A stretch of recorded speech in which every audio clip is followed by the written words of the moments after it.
Hello, and welcome to my YouTube channel, Reading Little Blue Books out loud while stoned. Today, we start a new Little Blue Book, and it is Little Blue Book number 69, titled Life of Mary, Queen of Scots, written by Alexander Dumas. Let's see, is there a copyright date? No, there is not. Let's see. No copyright date. So we'll just assume it was written somewhere between 1915 and 1930. Okay, here we go. Life of Mary, Queen of Scots, written by Alexander Dumas. It was on the 9th of August, 1561, after having lost her mother and her husband in the same year, that Mary Stuart, Dowager of France and Queen of Scotland at 19, escorted by her uncles, Cardinals Guise and Lorraine, by the Duke and Duchess of Guise, by the Duc d'Aumale and M. de Nemours, arrived at Calais, where two galleys were waiting to take her to Scotland, one commanded by M. de Mavillon, and the other by Captain Albize, A-L-B-I-Z-E, Albize. She remained 6 days in Calais, at least on the 15th of the month, after the saddest adieus to her family, accompanied by Monsieur de Allumel, de Elbeuf, and Damville, with many nobles, among whom were Bantrome and Chatelard. She embarked in M. Melvillion's galley, which was immediately ordered to put out to sea. Galley, not gallery, galley. Mary Stuart was then in the full bloom of her beauty even more brilliant than its mourning garb, a beauty so wonderful that it shed around her a charm which no one whom she wished to please could escape, and which was fatal to almost everyone. The happiest years of her life had been spent in France.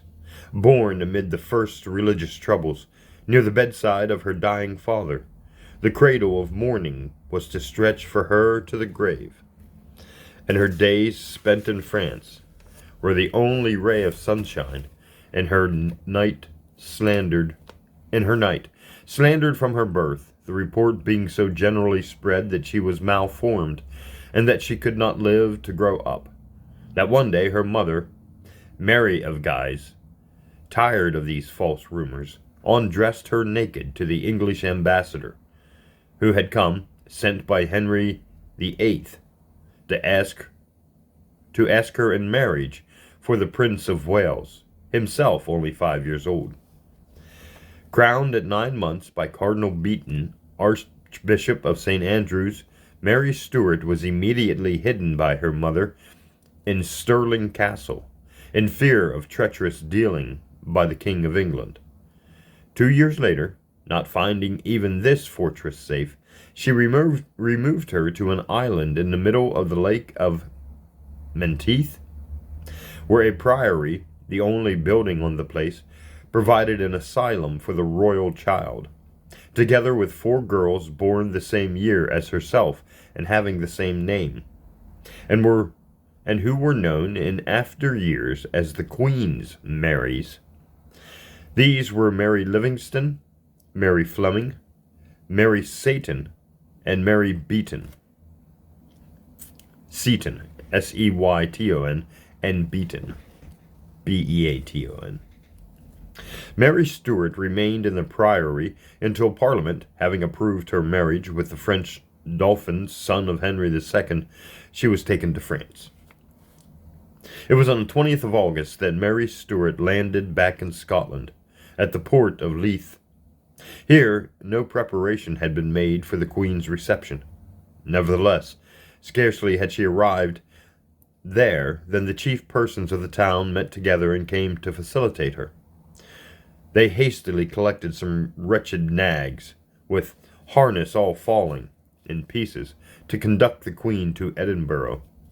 At the sight of this, Mary could not refrain from weeping as she thought of the splendid palfreys and hackneys at her French knights and ladies. And at this first view, Scotland appeared to her in all its poverty. Next day, it was to appear to her in all its wildness. After having passed one night at Holyrood, Holyrood, Holyrood, Holyrood Palace, during which, writes Brantome,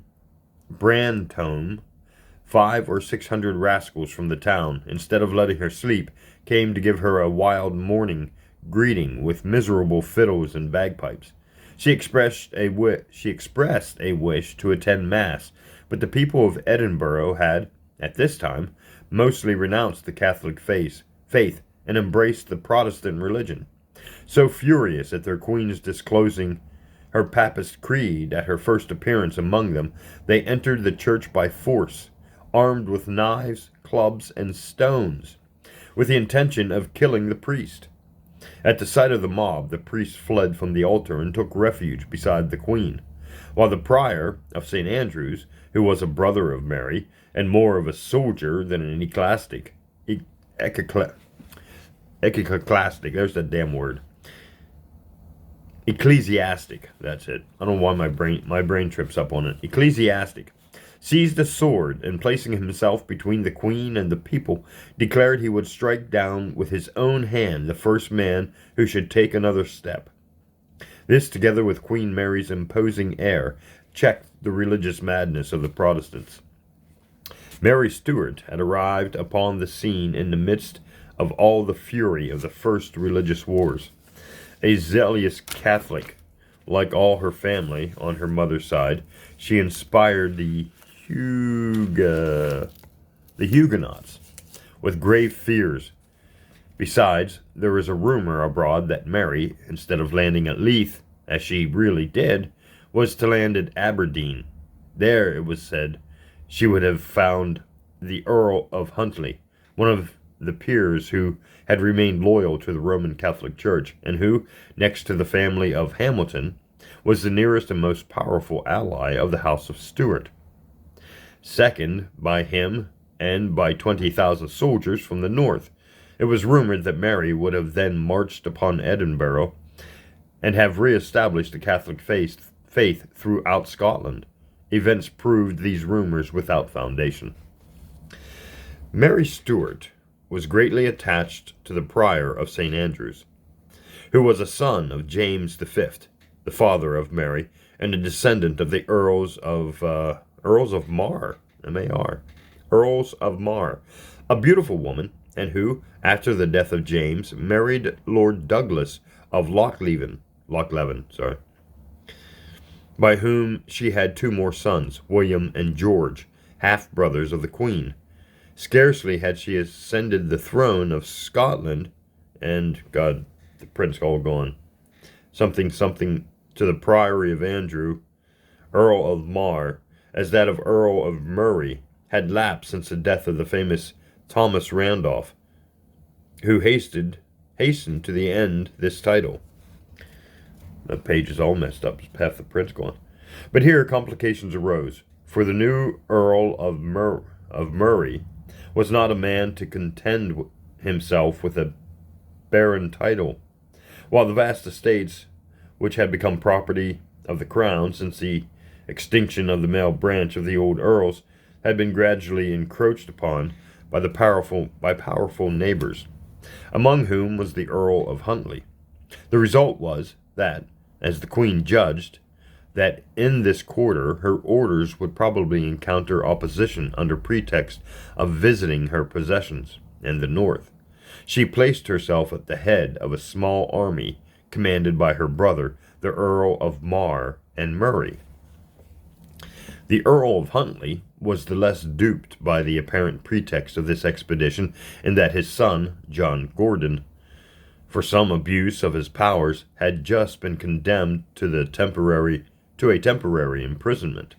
However, he exhibited every possible submission to the Queen, sending messengers to invite her to his castle, and following the messengers in person. Unfortunately, when he was about to join the Queen, the governor of Inverness, who was devoted to him, had refused to allow Mary to enter his castle. Murray, aware that it would not do to hesitate in the face of such rebellion, had the governor executed for high treason.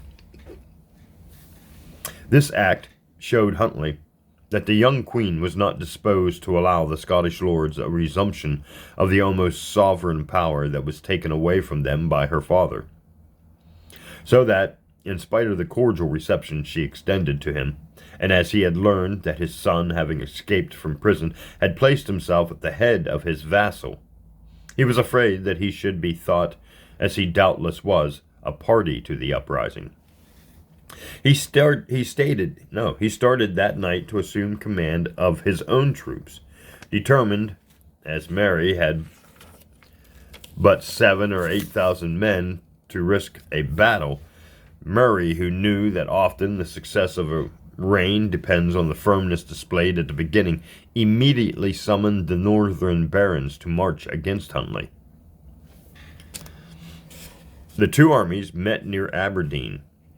Murray posted his troops on the top of a rising ground and drew up his northern allies in tiers on the slope of the hill.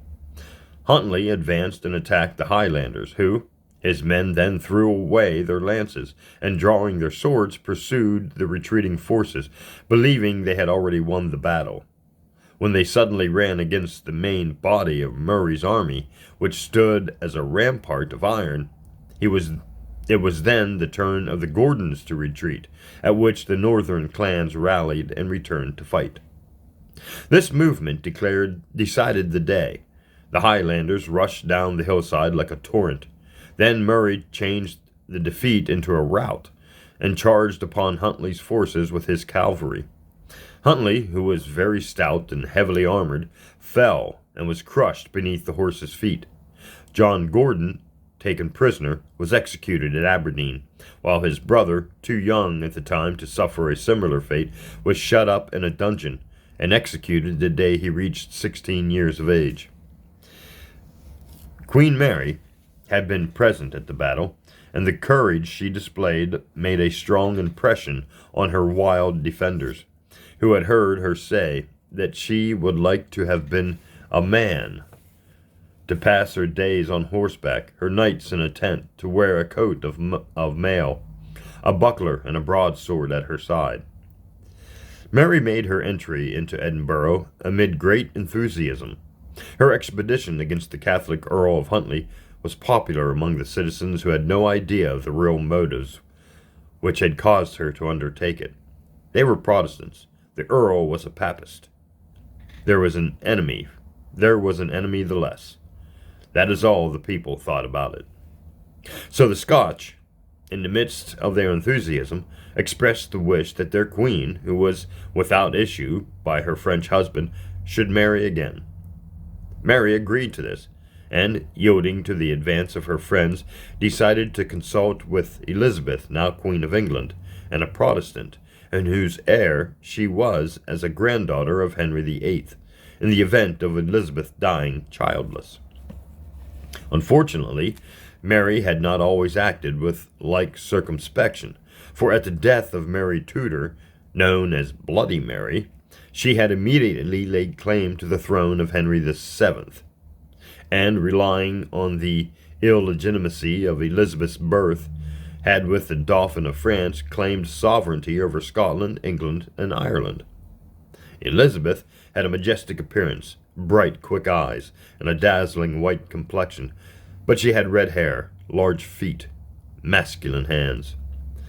Mary, with her beautiful, ashy fair hair, splendid forehead, eyebrows as regularly arched that they appeared as though drawn by a pencil, eyes beaming with the witchery of fire, a nose of perfect Grecian outline, a mouth so ruby red that it seemed it could not speak but gentle words, a neck white and graceful as a swan's, and hands of alabaster, was a harmony for the most ardent sculptor.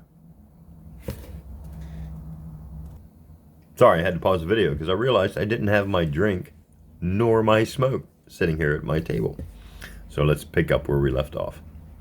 This was Mary's sin in the eyes of Elizabeth. Her beauty was a cause of uneasiness and jealousy, which Elizabeth could not disguise.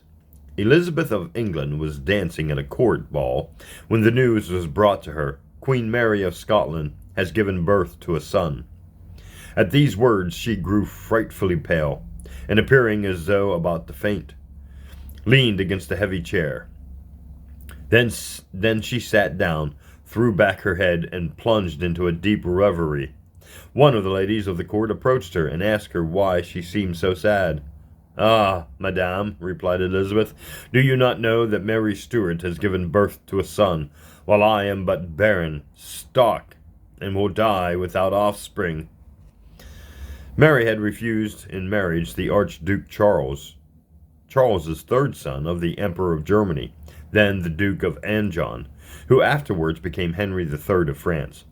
To wed a foreign prince was to give up her claims to the English crown, so she had cast her eyes on a relative of Elizabeth, Lord Darnley, son of the Earl of Lennox. Elizabeth, who had nothing plausible to urge against this marriage, since the Queen of Scotland had not only chosen an Englishman for her husband, but was marrying into her own family, allowed the Earl of Lennox and his son to go to the Scottish court, reserving it to herself, if matters appeared to take a serious turn, to recall them both, a command which they would be constrained to obey, since all their property was in England.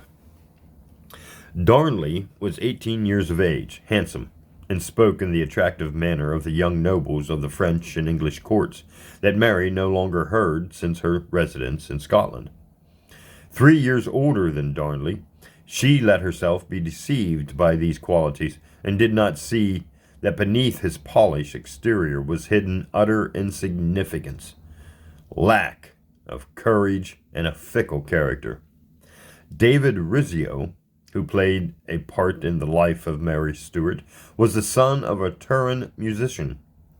At the age of 15, he had left his father's house and had gone to Nice, where the Duke of Savoy held court. There he entered the service of the Duke of Moreto, M-O-R-E-T-O, Moreto, and the Duke having been appointed to the Scottish embassy, Rizzio went with him to Scotland, as the young Italian had a fine voice and accompanied on the violin songs of his own composing.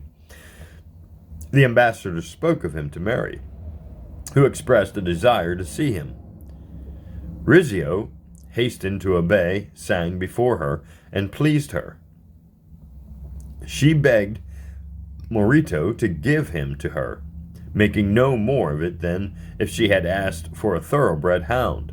So Moreto presented Rizzio to Mary as a gift. Strange to be gifting people to other people. Hardly was Rizzio in her service than Mary discovered that music was the least of his charms, that he possessed an education equal to her own, a lively imagination, gentle ways, and at the same time boldness, and, turning the page, and presumption. Oh, these pages are all so brittle in this book. He became her favorite.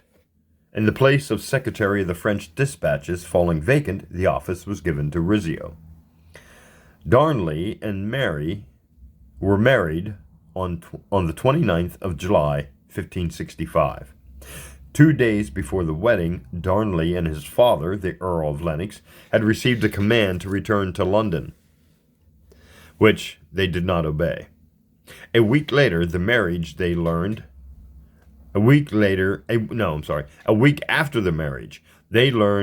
the Countess of Lennox, the only one of the family that Elizabeth could reach, had been taken to the Tower of London. However, Elizabeth was not to be satisfied with useless intrigues against Mary Stuart. She soon released the Countess and turned her eyes towards Murray, who had become the most discontented of the Scottish nobles. It was easy to put arms in his hands. Queen Mary appealed to her loyal nobles, who hastened to her assistance, and in a month's time she was at the head of the finest army Scotland had ever raised. Darnley, her husband and king, assumed command. Mounted on a superb horse, arrayed in royal armor, he was accompanied by Mary, who, in her riding habit, with pistols at her saddle bow, expressed her determination to make the campaign with him. Murray and his accomplices did not even try to stand against Queen Mary's army. His rebellion is called the Runabout Raid. It was a run, in every sense of the word. With his rebels, Murray escaped to England, where Elizabeth afforded them assistance and hospitality. Mary returned to Edinburgh, enthusiastic over the campaign. She did not realize that her apparent good fortune was the last she would enjoy. Indeed, it was not long before she discovered that in Darnley she had given herself not to a devoted husband, but to an imperious and brutal master, a man of disgraceful vices, of which drunkenness was the least. Serious differences were not long in materializing in the royal household.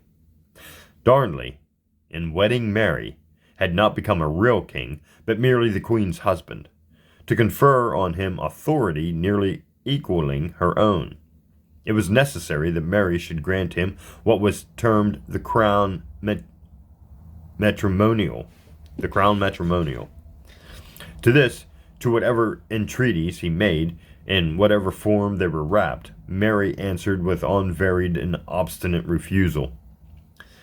Darnley, angered at this exhibition of will in Mary, and not believing in her own, sought for some source that could have inspired her with it.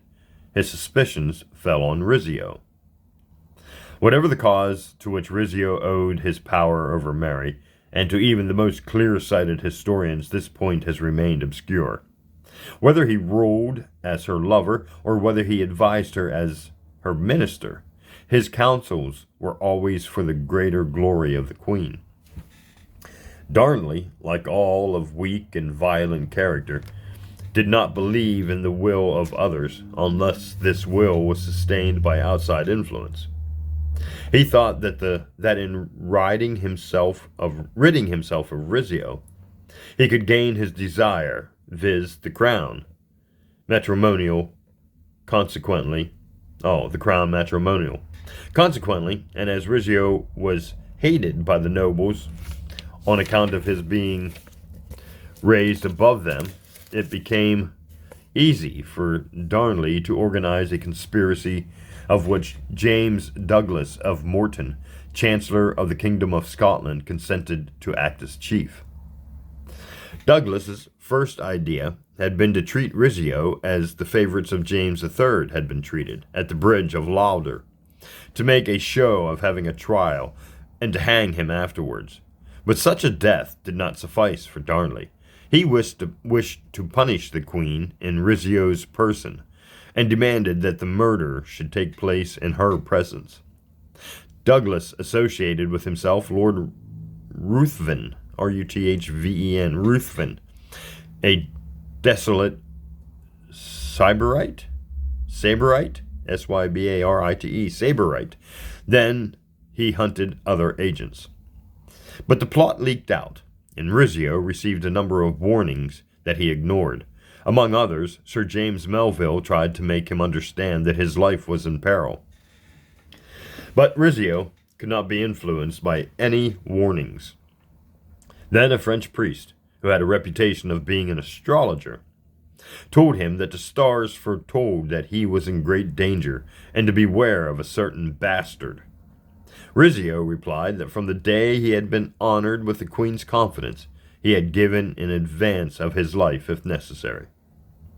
Meanwhile, the conspiracy proceeded, and Douglas and Ruthven, having gathered more accomplices, came to Darnley to finish the deal. As the price of their bloody service they proposed to render to the king, they exacted from him the pardon of Murray and his accomplices, now fugitives in England.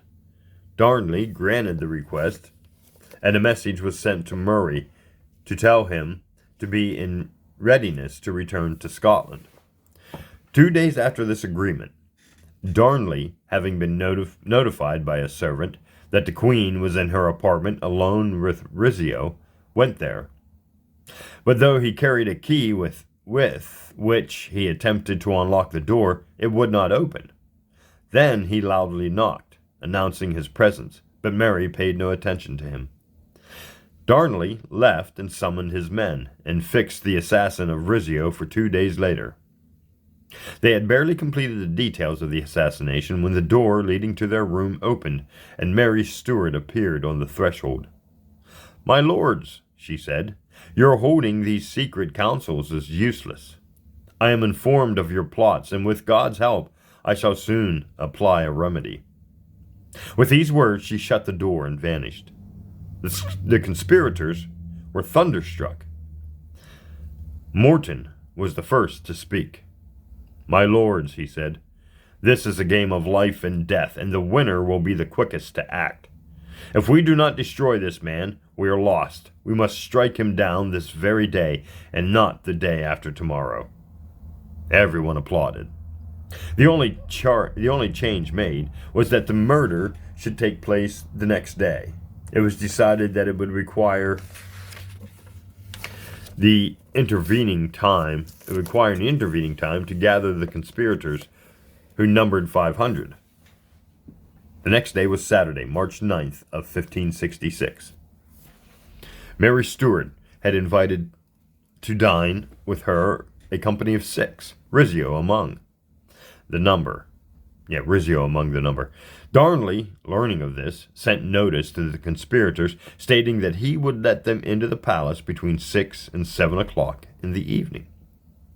At the appointed time, the conspirators knocked at the palace gate and were received by Darnley himself.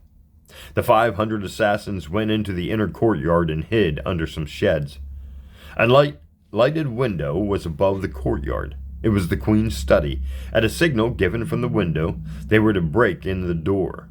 Darnley led Morton Ruthven, Lennox, Lindley, Carew, and Douglas, bastard son, into a room adjoining the study. Here he left them, giving them as a signal the cry, "To me, Douglas!" Mary was at supper with her guests. Rizzio, State de Thou of Melville, was seated on her right, while Campton says that he was standing alone at a sideboard. Suddenly, Mary, surprised at a profound silence, succeeding a lively flow of conversation among her guests, and suspecting from their glances that the cause was behind her, turned and discovered Darnley leaning on the back of her chair. The Queen shuddered, for the expression on her husband's face foretold something terrible about to happen. At that moment, Mary heard in the adjoining room a heavy step. Then the tapestry separating the rooms was raised, and Lord Ruthven, in armor, he could scarcely support, pale as a ghost, appeared, and, drawing his sword, leaned upon it. "What do you want?" asked Mary, "and why do you come to my palace?" "Ask the king, madam," replied Ruthven. "It is for him to answer." "Explain, my lord," demanded Mary, turning upon Darnley. "What does this mean?" "It means, madam," said Darnley, pointing towards Rizzio, "that this man must leave at once." "That man is mine, my lord," answered Mary, "and takes orders only from me." "To me, Douglas!" cried Darnley, and at these words the conspirators rushed into the room. Then Rizzio, perceiving it was himself alone they sought, threw himself on his knees behind the Queen, seized the hem of her robe, and cried, Geistzia? Geistzia? Guistia. Geistzia. The Queen, true to her fearless character, placed herself in front of Rizzio and sheltered him behind the crown of Scotland. But Mary did not reckon on a nobility accustomed for 5 centuries to struggle hand to hand with its kings. Andrew Carew,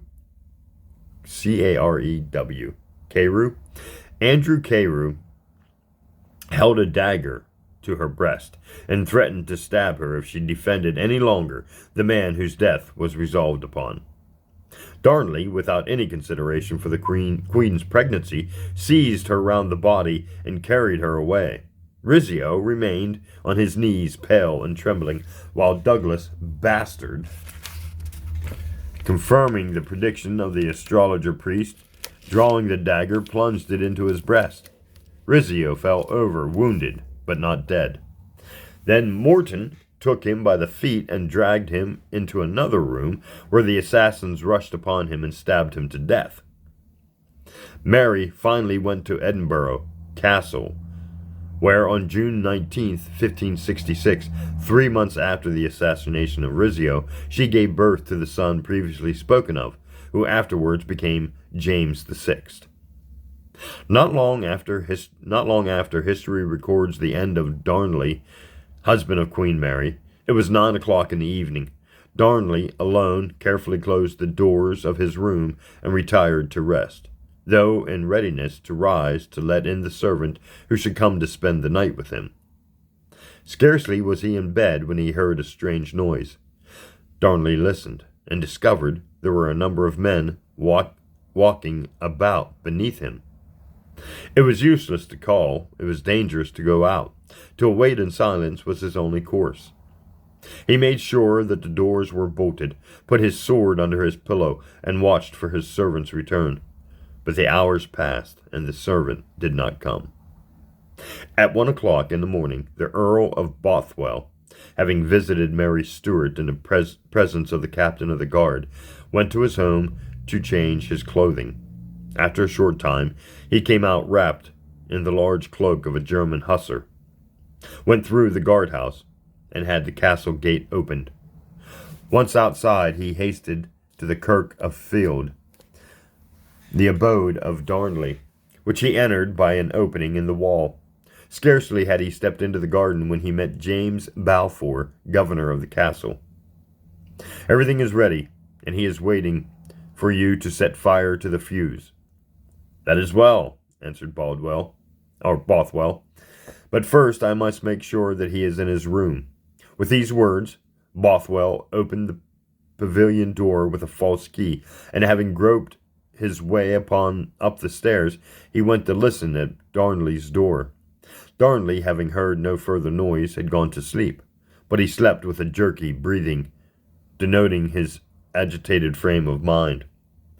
Little mattered to it, Bothwell, what kind of sleep it was, so long as he was now sure that he was in the room.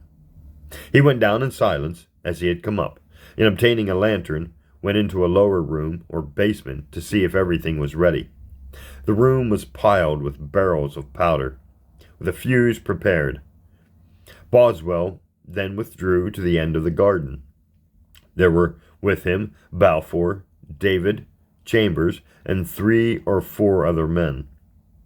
One man was left to ignite the fuse. Soon this man rejoined the others. A few minutes of suspense, and then a frightful report was heard. The pavilion was blown to pieces. The town and the firth were lit up with a brightness exceeding the light of day. Then all fell back into the night, and... Oops, make sure I only got one page. Yeah. And... well, these pages are rough shape. Ooh, almost dumped my, let me see if I can get it to turn here. Ooh, come on, you can do it. Nope, not gonna do it. And the silence was only broken by the falling of stones and joists. The next day, the body of Darnley was found. It had been saved from complete destruction by fire by the mattresses on which he was lying. Was Mary Stuart an accomplice? No one has ever known, save herself, Bothwell, and Gowan, and something I can't read it because the page is ripped. Scottish ceremonial prescribed for the widows of kings retirement for 40 days in a room closed to the light of day, but on the 12th day, Queen Mary had the windows opened, and on the 15th started for Edinburgh. But instead of the cheers that formerly greeted her coming, she was received with coldness, one woman in the crowd calling out, "God treat her as she deserves." The names of the murderers were no secret, Bothwell having brought a fine coat too large for him to a tailor for alterations. The tailor recognized it as one having belonged to the king. "That's all right," he said. "It is the custom for the executioner to inherit from the condemned." Meanwhile, the Earl of Lennox demanded justice for his son's murder, and Queen Mary was obliged to command the Lord Chief Justice to make investigations. The Earl of Lennox accused Bothwell, and public opinion seconded him, so that Mary was compelled to bring him to trial, but every precaution was taken to deprive the prosecutor of power to convict him. The Earl of Lennox realized that the trial was a mere mockery. Did not appear. Bothwell presented himself, accompanied by 5,000 partisans and 200 picked fusiliers, who guarded the door. The jury acquitted Bothwell, and almost immediately followed rumors of a coming marriage of the Queen and the Earl of Bothwell. Mary Stuart was on her way to Edinburgh some days later, when Bothwell suddenly appeared at the bridge of Galmont with 1,000 horsemen, and having disarmed those with the Queen, seized her horse by the bridle, and with apparent violence forced her to turn back and follow him to Dunbar, which the Queen did without showing much resistance. The day following, Bothwell and Mary, seemingly on the best of terms, went to Edinburgh together. 2 days later, Bothwell gave a feast to his partisans. When the meal was ended, Lindsay, Ruthhaven, Morton, Maitland, and a number of other nobles signed a bond that designated Bothwell as the most suitable husband for the Queen of Scotland. The bond concluded with the following words: "After all, the Queen cannot do otherwise, since the Earl has carried her off and has lain with her." That's rude. Two circumstances interfered with the marriage. The first, that Bothwell had already been married 3 times, and that his 3 wives were living. The second, that having abducted the Queen, his violence might cause an alliance to be regarded as illegal. Bothwell's first 2 wives were of obscure birth and easily divorced, but the third was a daughter of the Earl of Huntly, and so harder to dispose of. And that's where we'll stop for part 1 of the fragile Little Blue Book, number 69, titled Mary, The Life of Mary, Queen of Scots, written by Alexander Dumas. Join me in